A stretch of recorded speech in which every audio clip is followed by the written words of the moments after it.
hope you all can handle another vegan episode, because today I have a good one. I'm speaking with Joe Yonan. He's the food and dining editor of The Washington Post and all-around pretty great guy. And me?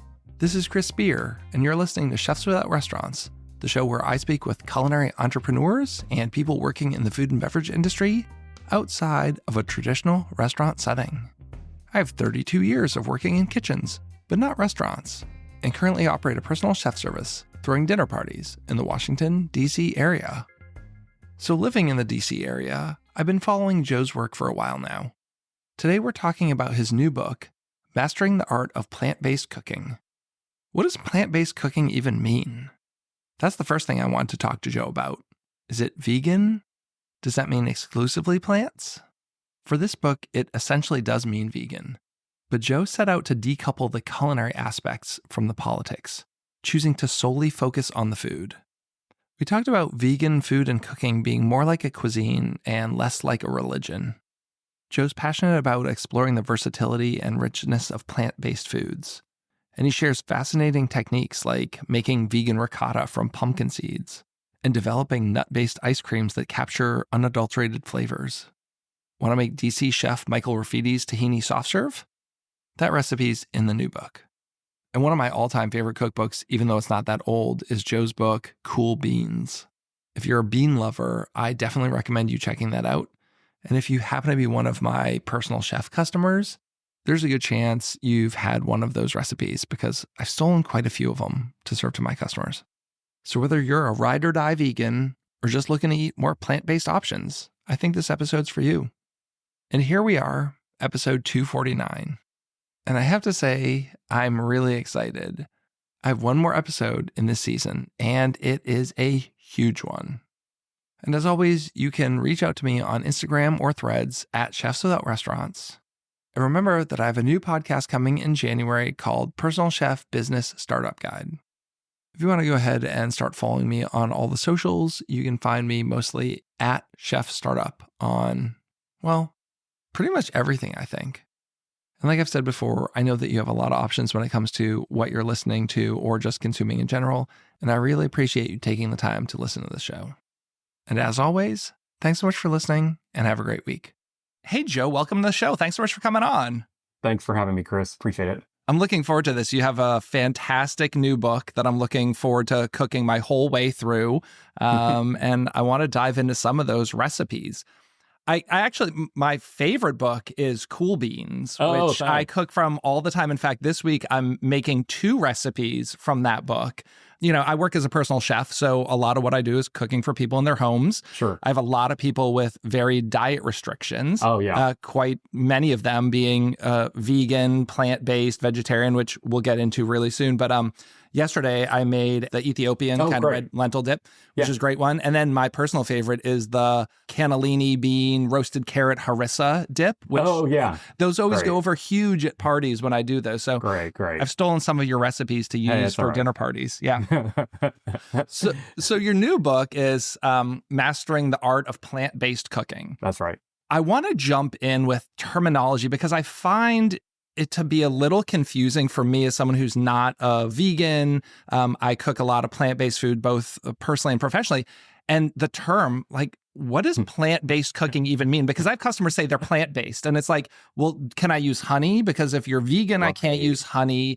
Does that mean you eat processed foods like Beyond Meat? Like, and I think we're getting into this thing where diets are almost like religion and political affiliations. Like we're so tied to them and the words are very loaded. Vegan, it's like, am I not wearing leather? As opposed to, I just choose not to eat animals. So that's right. What does that mean to you when we talk about plant-based? I'm sure you've thought about this a lot, and there's a lot in your book on this.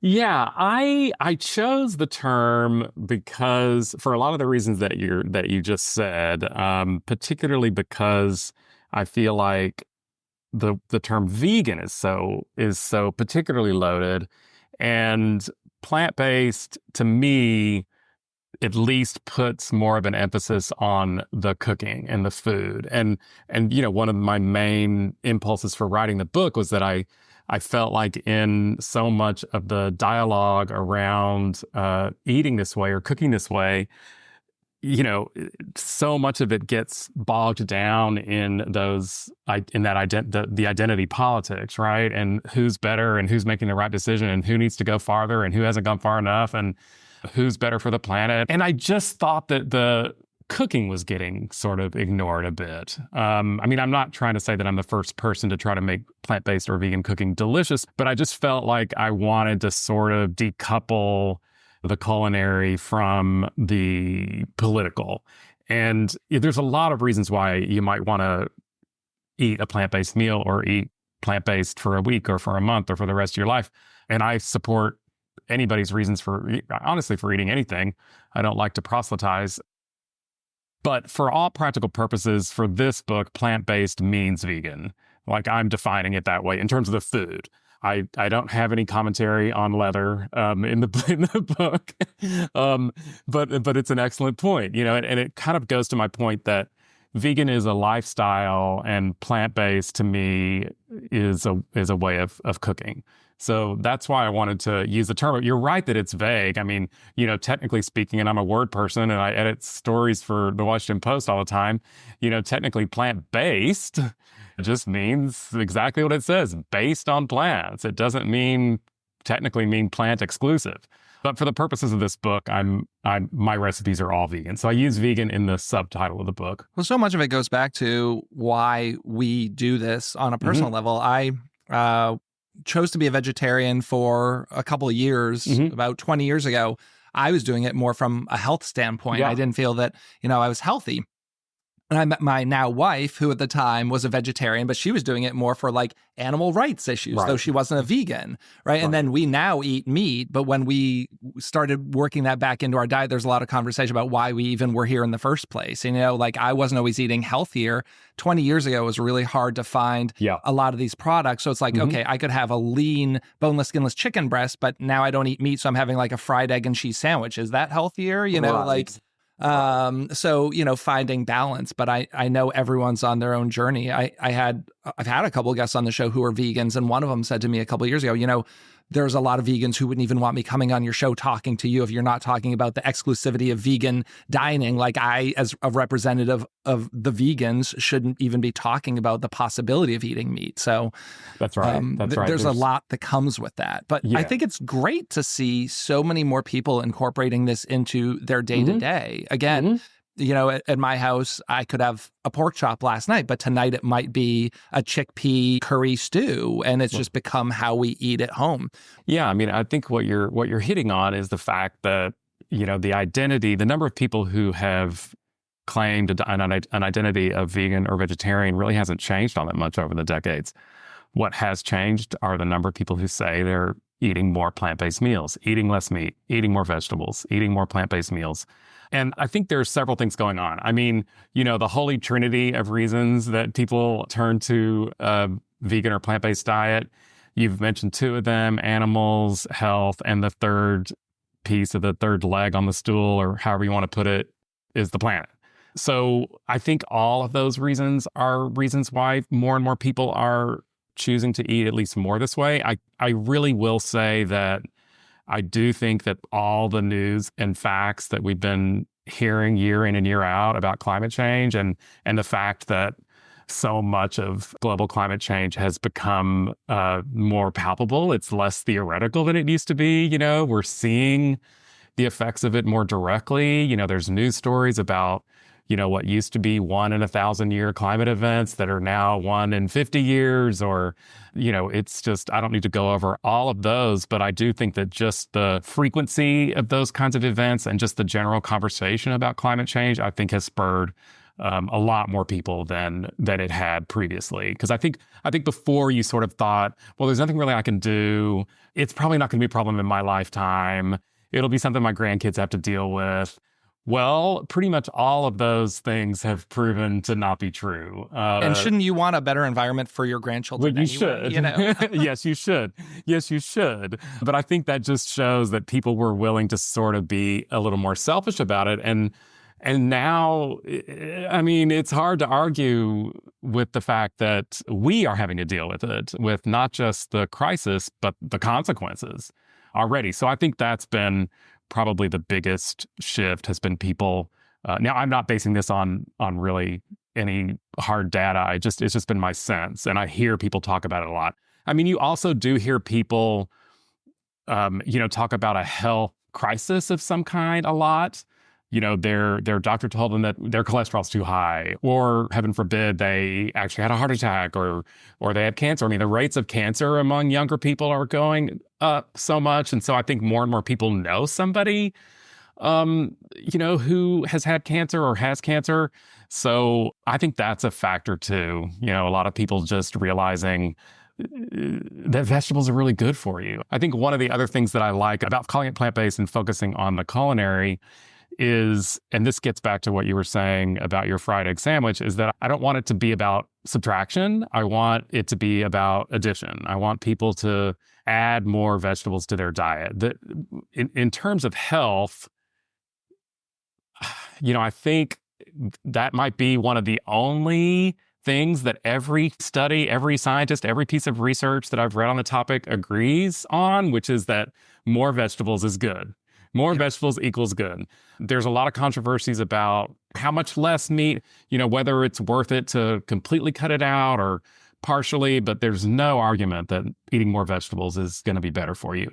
Well, I think as we as a whole are eating more interesting foods, more global cuisines, it's easier. I think 20, 30 years ago, you thought of vegan and it's this hippie, crunchy, all these things I don't know. And I think so much of food comes down to how are you preparing it, the sauces, the preparation. So if you're having something like a taco, you can take out ground beef and put, seitan or tempeh in. It's like once you put the salsa and everything on there, do you even know that the meat is there or not? I know you've talked about like not wanting the discussion to be positioned as like, oh, this is so good you won't even miss the meat. I've heard you talk about that before, because so much of that is like, oh, this is such a great, vegan lasagna. You won't even miss the meat or the dairy, and like moving away from that as the focal conversation point about plant-based and vegan diets.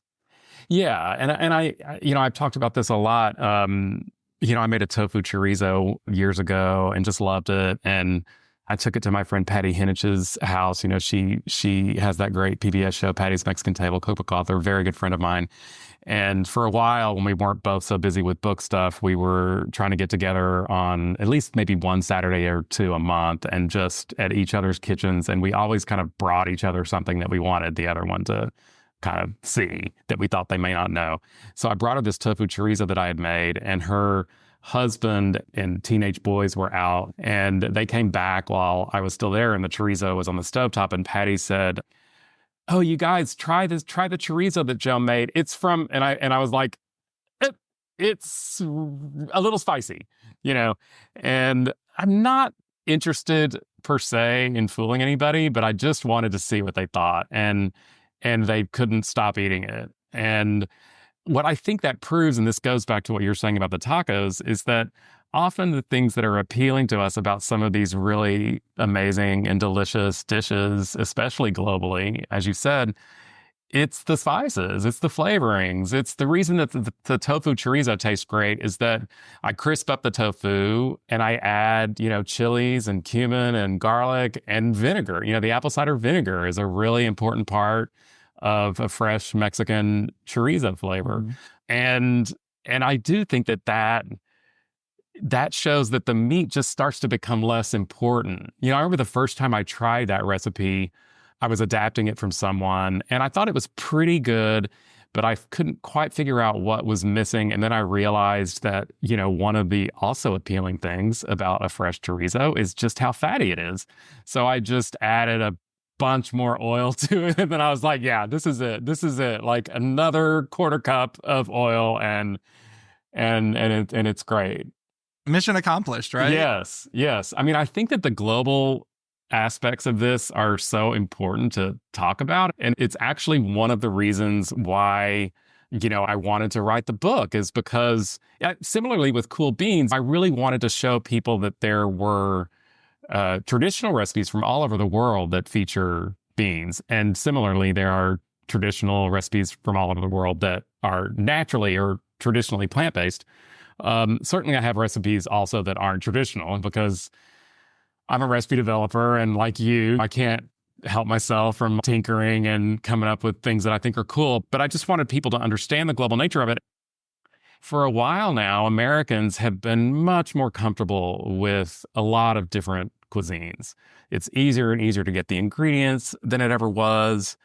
It feels like it's pretty common for a fairly confident cook, or even maybe not so confident, to feel like they have some facility with cuisines that aren't quote unquote American. Now, you can also say that American cuisine, by its very definition, is inclusive of so many global cuisines because of immigration.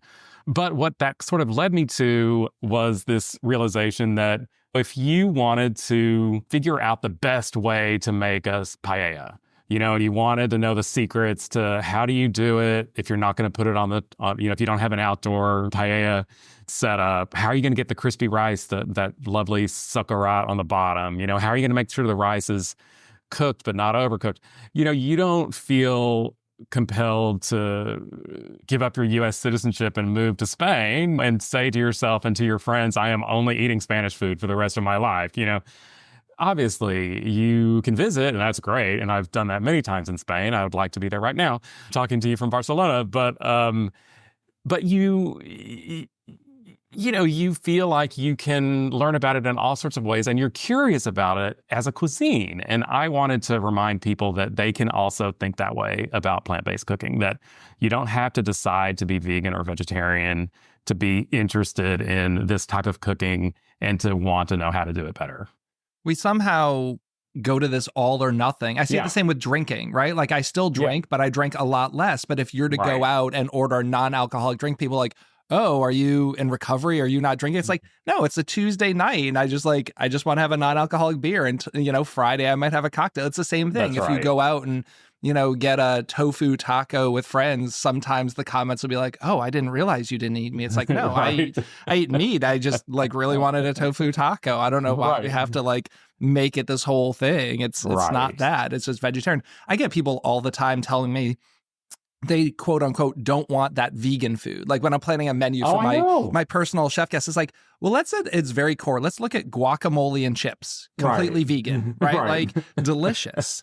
For me, because I do dinner parties and I can't be making different things for everyone. So I've made at its core most of my menu vegan or vegan modifiable, and people don't even notice. So again, I've borrowed a couple recipes from your cool beans, but making a red lentil dip, that's a vegan dish. And I don't say that it's vegan, but when someone says, oh, well, there's one vegan at the party, that's a dish I can put in.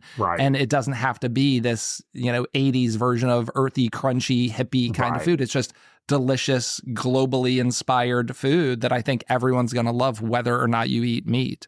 That's absolutely right. I mean, I think that we all have access to this. I know sometimes I hear from people, I don't like vegan food. And I say, oh, so you're real down on strawberries, huh? I love that. That's a great response. And that's a little unfair because I jumped right to a single ingredient. But, yours is also really good. Oh, so you hate guacamole. I mean, it just goes to show you that where people are too caught up on labels and they really don't need to be. A lot at events for years, people have come up to me. There's always usually one who comes up to me and kind of gets a conspiratorial whisper and says, I really want to be vegan or I really want to be vegetarian, but I'm just afraid that every now and then I'm just going to want to have a steak. And I lean in and I drop my voice to a whisper and I say, here's what you do. Become a vegetarian and then every now and then have a steak. And I think they're shocked when I say that because they think that, of course, some purists would think that I should never be advocating that. But I think it's more important to draw the lines around your diet in a way that feels comfortable and sustainable for you, and in a way that maybe moves towards something that's better for you, better for the planet. And that if what's keeping you from doing that is the idea that it has to be all or nothing, that, you're like, I can't be 100%, so I'm going to be 0%. I mean, that doesn't make any sense. I No, mean, not at all. That's the definition of the baby with the bathwater, right? I mean, that's nuts. So I like being able to tell people that, and they get a kick out of it when I say it. But it's true. I mean, I kind of did that when I was first moving in this direction. You know, I had tried years ago to just call it, many years ago before I finally did. I tried to just call it one day. You know, it was like, okay, this is the day. I'm not going to eat any more meat. And I don't know if it's just the lure of the forbidden, but I couldn't stop thinking about it. I couldn't stop thinking about the meat that I wasn't even thinking about that much before. So when I let myself move toward it a little more naturally and gradually, it was just a lot easier. Yeah, our first experience going back to meat was when my wife and I went to Spain. We had never been before. Oh, yeah. You know, and I had only been a vegetarian for 4 years. And like I said, like, just so you know, my plan is when I'm there, you know, jamon iberico, which we weren't even importing in the U.S. at the time. I was like, I'm going to be eating some charcuterie when we go over there. I'm not going to go crazy, although they have a very strong meat-centric kind of culture there where we were. And it was challenging to eat more vegetables at the time. Yeah, I've heard you say that it was almost like a second coming out when you became a vegetarian.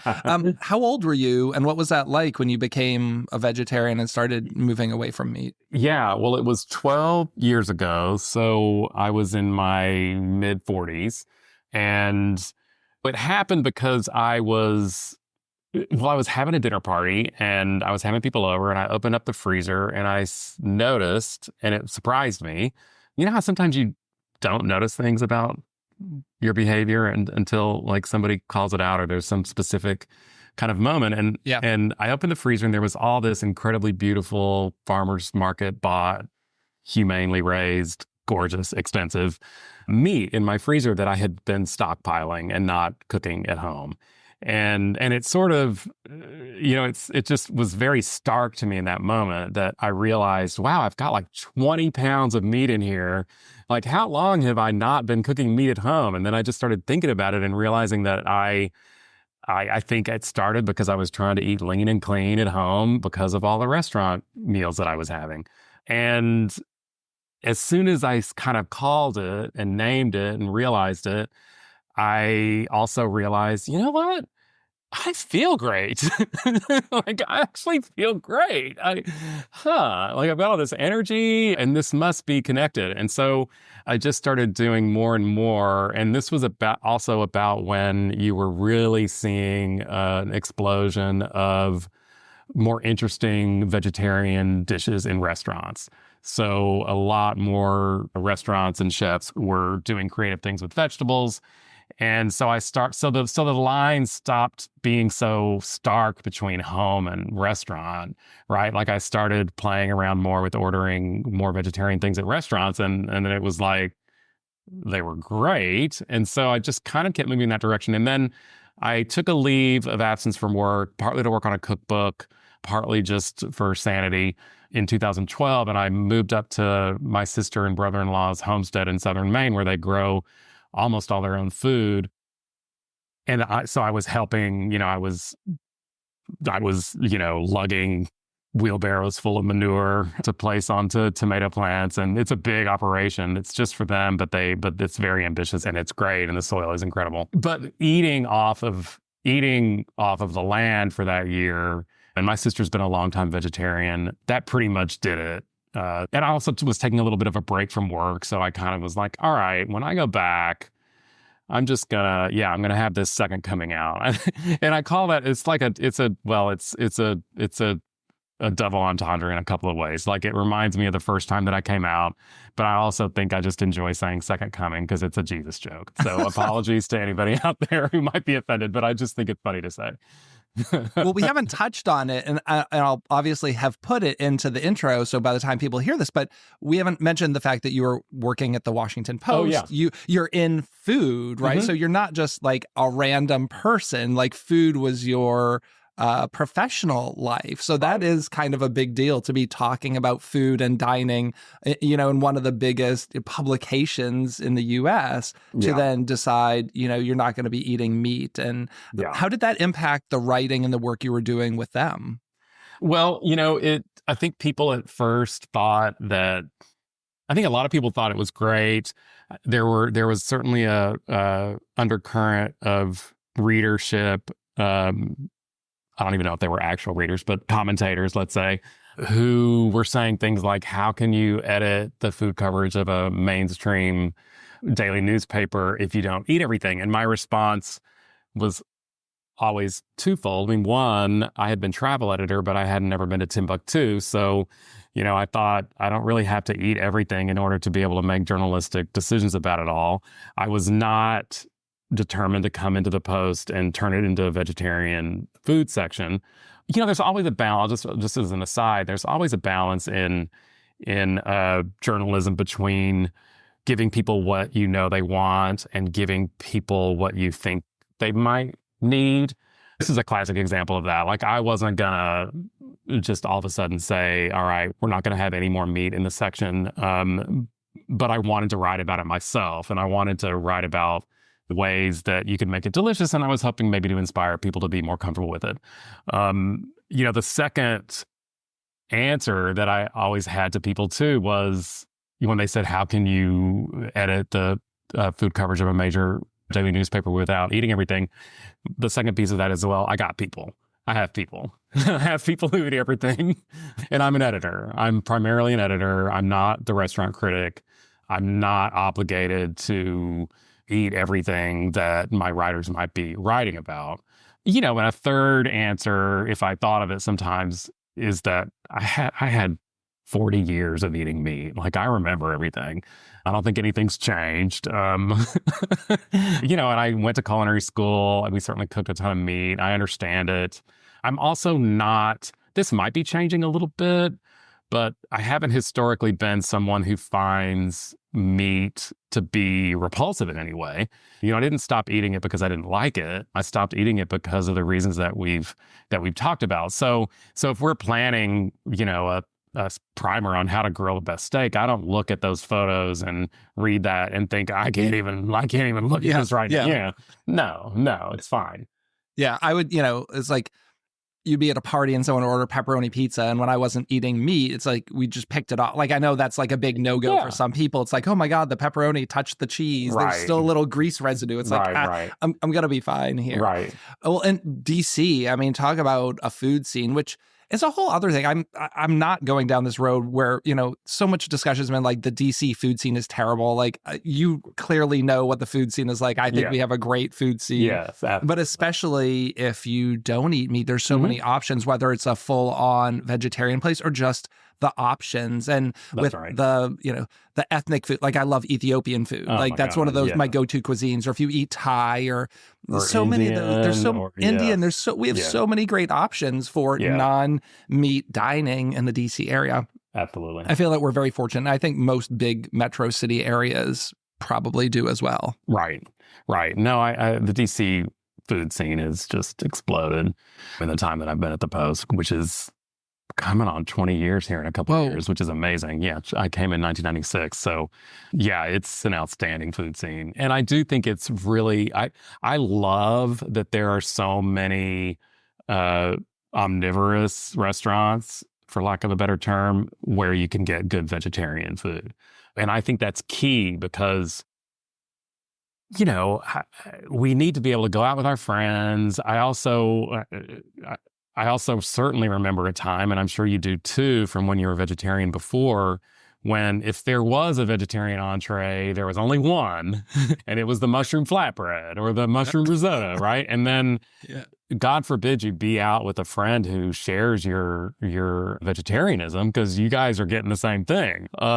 So now you can go to a lot of places and just eat a lot of different things. And I think a big part of it, in addition to the global cuisines that we have, that's really worked in our favor, is that, DC was the pioneer of the Renaissance or the popularity of small plates. And small plates, like, that opened up another whole world. Like, all of a sudden, chefs didn't feel like they were limited to this idea of thinking about, a big protein and then what else is going to be on the plate, like the sides or the starch or anything. All of a sudden, it was more about like, how can we make this just really interesting and the texture's great, and knowing that people are going to order multiples of them, you don't feel as much like you have to sort of capture the entire range of someone's diet on one plate. And that, I think, was a huge gain for people who want to eat more vegetables. When I think being able to modify, that's something I try and do, because having been a vegetarian and going out and, everyone's got this delicious food, and then you get the roasted vegetables and maybe a portobello mushroom on a plate where like, this is late. If I do a dinner party and people have shrimp and grits, there's no reason I can't do a tempeh and grits, and you just make grits for everyone with a vegetable stock. You can omit the cheese. And then it's just like cook the protein separately. You throw a stewed tomato topping on that. Maybe the ones with shrimp get some andouille or bacon or something, and you just don't for the vegetarian. But I love that I can have a very similar type thing. One of the recipes in your new book that caught my eye was making a ricotta out of pumpkin seeds, which I'm going to try, because I had to have a non-dairy ricotta for a component last week. And I had to use like one of the pre-made yogurts or something. But the dish is you have chopped radishes and cucumbers and apples, and you toss them in chimichurri, and then you have on the plate like a mound of ricotta, and then you put that over so it's kind of hidden, and then it has pepitas on top. So this looks perfect for that. And I think there was a note in the book about, don't worry, it's green colored, but that would be depending on that would be fantastic with by the time you have the chimichurri on top of that. I think that would look perfect. I think the recipes in the book to me look easy and approachable. Thanks. What seems daunting is if you're going to be stocking your pantry with multiple of these. So for me to make like the ricotta for this dish, not a big deal. But then if I'm thinking like, okay, I'm going to make a cream cheese, a ricotta, I should have some oat milk. Like once you get into making like 7 or something. So is there any tricks for streamlining your processes? Or if you and I guess some of it is like shelf stable, because a lot of the pre-made processed foods probably are more shelf stable and will hold up longer, as opposed to like if I'm going to go the trouble of making a homemade ricotta, like that's probably not going to last as long as one that I'm buying commercially made, right? That's right. No, I mean, I think being reasonable about your ambitions is always a smart idea, no matter what you're cooking. But so I don't know how many people are going to be in your position of thinking about 7 different things, but certainly a lot of the plant-based milks can freeze. That's helpful.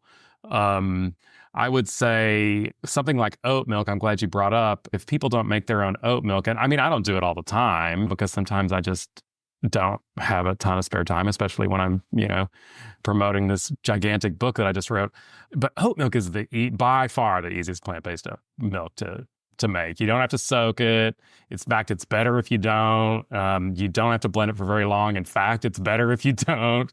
You just blend it up with water and then strain it. And if you're using it for something like smoothies and the like, I mean, you can actually just leave all the solids in there if you want, but it's super easy to make. The pumpkin seed ricotta is so interesting to me because this is a recipe that I worked with Miyoko Shinner on. She was the founder of Miyoko's Creamery, which is the maker of groundbreaking, game-changing cultured vegan butter. I think they're the best products, like the cheese. There was like a Roadhouse cheddar spread or something. Like, I love the products, and I know she's no longer with them. So that's cool to hear that she had worked with you on that. Yeah. And what was so surprising to me about this ricotta, Chris, is that you make it very much like ricotta in that after you blend the pumpkin seeds, and there's some cashews in there too, but it's mostly pumpkin seeds with water, and then you put it on the stove, you don't even have to add a coagulant. Like it just, there's no acid or anything that you add. It just, you start cooking it and it just forms curds. And you're like, what?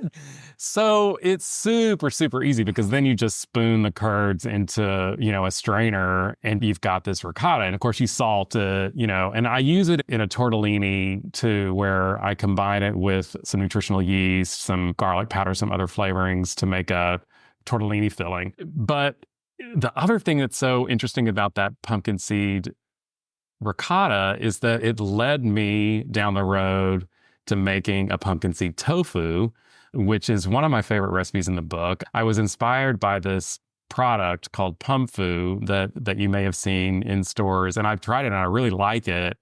And I just like the texture of it. It's different from tofu. And I know, some people might be allergic to soy or just be looking for something different. And when I was thinking about it, I noticed on the package that it's only pumpkin seeds is the only ingredient. And so I started wondering whether I could just kind of do the same thing that I had done with that ricotta and then just let it drain longer and maybe press it a little bit. And sure enough, that's exactly what I did. And that's exactly what worked. I'm looking forward to trying that tofu because I did see that as a recipe in the book. And I occasionally get people who have soy allergies or you just want something different. Yeah. Yeah, it's a really interesting texture. And when you roast it, it gets a really different crust on it than tofu does, as you might imagine, from the nuts. So it's super good. My only difficulty with it is honestly that it's one of those where I have a hard time getting it onto the plate because it goes straight into my mouth. And I, I eat like half of it as I'm trying to get it on the plate because I just keep snacking on it. It's so good. Oh, well, that'll go on my list of things for sure. My kids love tofu. In fact, when we do tacos, if we don't do tofu, they're mad. Like if we just did like ground beef, they're like, we don't have chipotle tofu. We found this great recipe. I think it's an Eating Well, where you just like crumble your tofu and mix it with like the adobo out of a can and some lime juice. And then you put in some cornstarch in there and throw it on a silicone mat.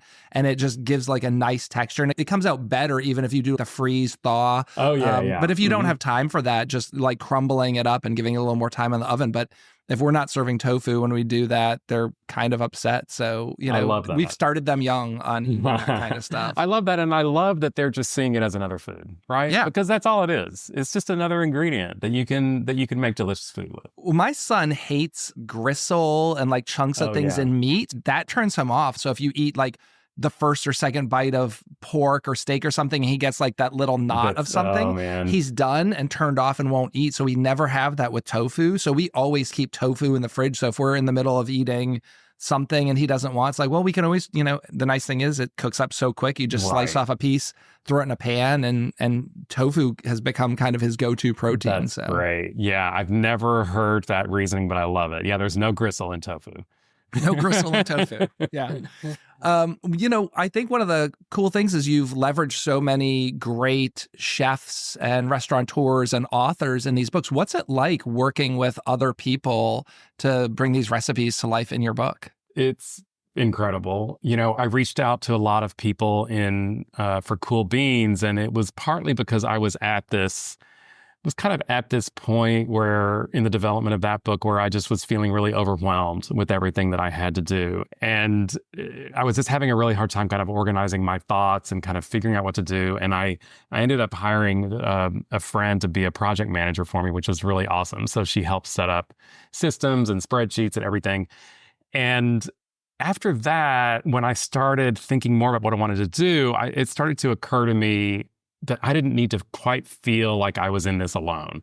So I know so many people, I know so many chefs and cookbook authors and great home cooks and producers that I just started talking to people about beans, right? And I got tons and tons of ideas, and certainly some for meals that I was having in restaurants.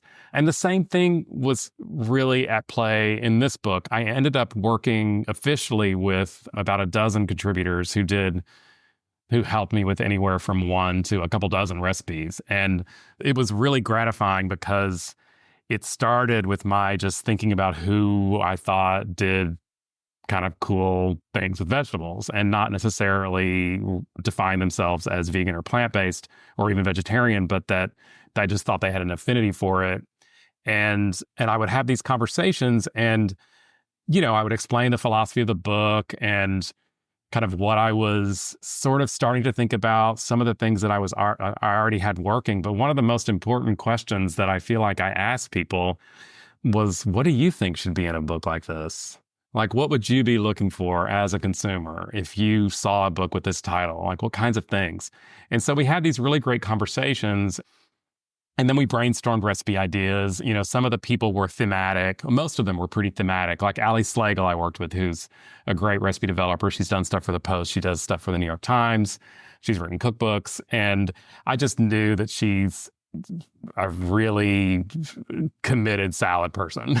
And so as soon as we started talking, she was asking me like, so what are you thinking about salads? And I was like, do you want to like do a bunch of salads? And she was like, yes. And so we came up with an idea, a framework, the kinds of things. One of the things that I'm doing a lot in the book is trying to give people kind of a master recipe and then spinning off lots of variations so that you're teaching them not just, of course, how to make this one thing, but you're teaching them how to think about it for their own riffs and just learning.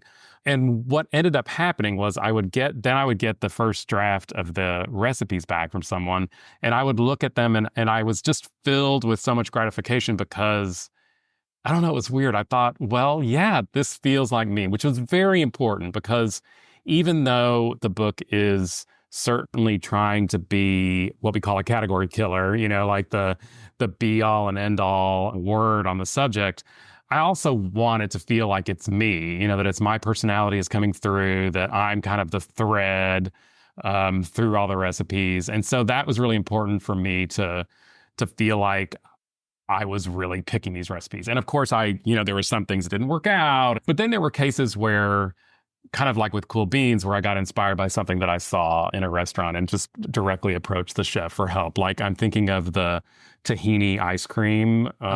I'm so excited. I'm so excited to try that because I love Yellow is one of my favorite places to go when I'm in DC. I've even kind of like without his help stolen some of the ideas. Like he has a salad and I think it's like apples and radishes like in a harissa kind of vinaigrette dressing on greens. And I was eating it for lunch one day and I think I had pita croutons. I was like, what? Like I should be doing this. I don't even need a recipe. So like flavor bombs. Michael is amazing. So Michael Rafiti from Aldi. So you have the tahini soft serve ice cream in the book. Yeah, so I had it at Yellow, and then he tells me it's vegan.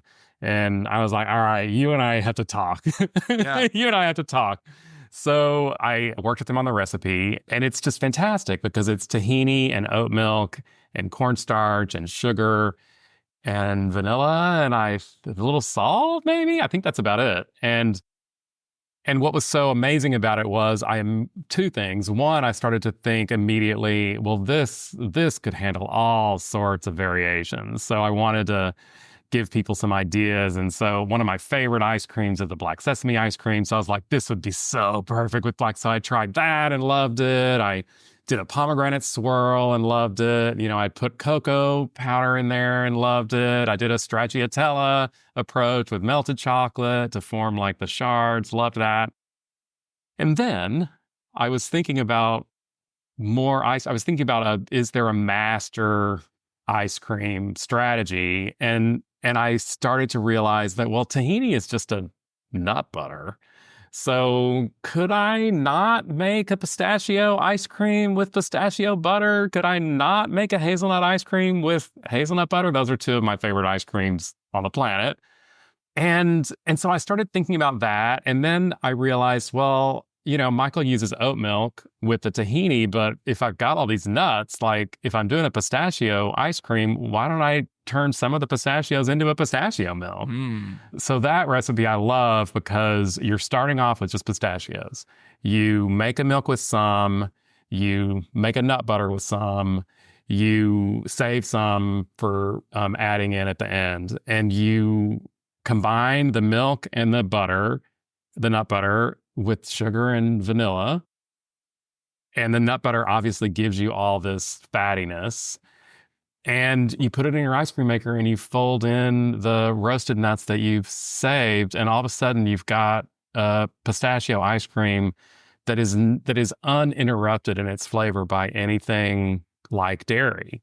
One of the things I like to remind people about is, if you've ever had chocolate sorbet, that chocolate sorbet has a much more intense chocolate flavor than chocolate ice cream for the very simple reason that the cream, and there's nothing wrong with cream. I don't want to say that cream is bad, but the cream certainly covers up some of the chocolate, dilutes the chocolate flavor. It's obvious, you know. Yeah, I did a little work with ganaches with that because I was doing a event at a brewery and I wanted to incorporate beer into everything, and I wanted to make a beer ganache. And I asked a pastry chef, and she said, actually using like water or water-based things to melt the chocolate, you get more of the chocolate flavor. That's right. So now the technique of like, I'll brew up coffee or I'll do beer or something and just melt the chocolate directly into that with no cream, and my ganache is just chocolate and whatever that water-based liquid is. Yum. Yeah, yum. So that ice cream method with the unadulterated flavor, the kind of tripling down on the one flavor, it works with, I tried it with 5 different nuts and 4 different seeds, and it's delicious. Well, I think what's really cool is, I'm sure for you, even for me as a reader, is you're picking up so many different techniques from different people. You know, going back to Cool Beans, I love Christian. He's been on my podcast when Amparo, before when it was just a pop-up, I had him on the podcast. But he's got the black bean, is it like salsa madre recipe in there? But the technique of brining the beans, I've never seen that in any of my techniques anywhere. And just the idea that we're going to cook these beans with no salt at all, but then we're going to soak them in salt water for an hour. It just changed the way I cook beans now. So even if I'm just cooking beans for something else, like a bean salad, just like throwing them in some salt water afterwards was genius. And I love picking up on those little tidbits. So we've all seen black bean soup recipes for dozens of years, but I had never seen anything like that. And that's the kind of thing that I like picking up when you pick up a cookbook. Same. I mean, you know, chefs think about things in a different way than a home cook. And I think mostly that's for the better. You know, I do think there are times when chef cookbooks can be, you know, sometimes a little out of touch with the realities that home cooks face. But one of the reasons we go to restaurants is, well, I'll speak for myself. One of the reasons I go to restaurants is, well, A, for the hospitality, B, to not have to do the dishes, and C, to potentially experience something that I am not going to make at home, either because I never would have thought of it, or it's like super involved, or it's just wild in a way that just had never occurred to me. And that is so fun. And I love going to those meals and saying to somebody, this is why we have chefs. You know, this is it right here. And that was an example of that. I never would have thought of that. And then there's another recipe in Cool Beans that has a similar feeling to me, which is this recipe from Lalo Garcia at Maximo Bistro in Mexico City. And it's for these beans that he serves as the introduction to a tasting menu. And they're the best bowl of beans I'd ever had. And I got that recipe from him. And I was surprised at the technique again. You cook them slowly at first. And there's some aromatics in there. But then after they're tender, you basically do kind of a reverse sofrito. Like you add the elements of a sofrito into the beans, and then you crank up the heat and you boil them for 30 minutes. Like they're like bubbling and boiling. And I just, you know, I'd kind of come from this perspective on beans of treating them kind of gently and like, you know. Yeah. And this was so great because it infused that flavor into the beans. Of course, it concentrated the liquid.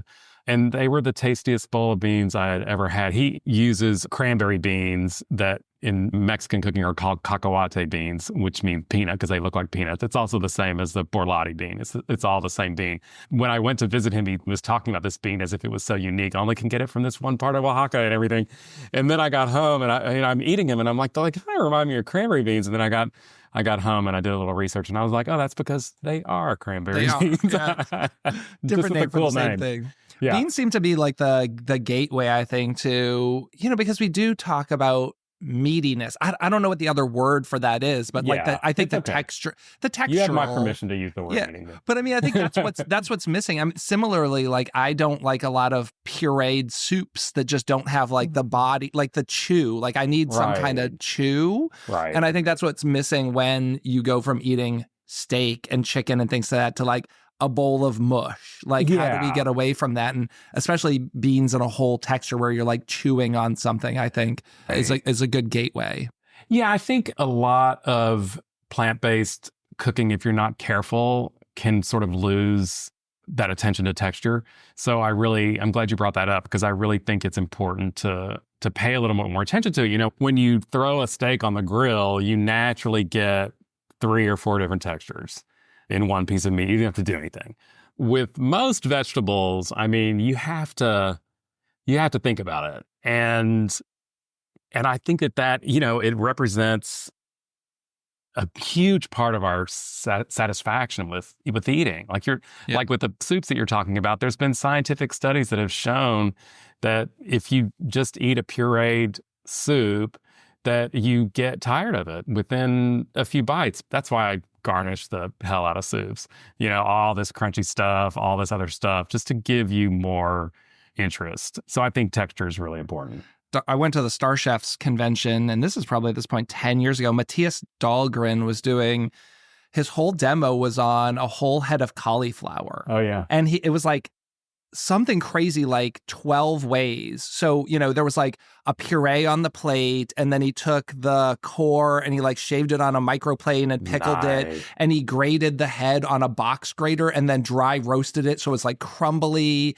But then, you know, he's got this other where it was like thrown on the grill, and he took the greens and he braised them up like you would collard greens. And it really was a great way of truly highlighting a dish, going, you know, is it root to stock, whatever we're calling when you use a whole vegetable. Right. But the textures, it was so impactful that there was so many different textures from this one thing, where it didn't feel like you were just like, oh, I'm just eating like steamed or even sauteed cauliflower. Right. Like every bite had a different texture. And I think when you find someone who can treat vegetables that way, it'll make them a believer. You know what that's making me think of, Chris? I think we're really onto something here, because you're familiar, I'm sure, with the event Cochon 555. Brady was actually on my podcast cool. a year ago or so. Yeah. Cool. Well, I think we should do a cauliflower one. So, awesome. There you go.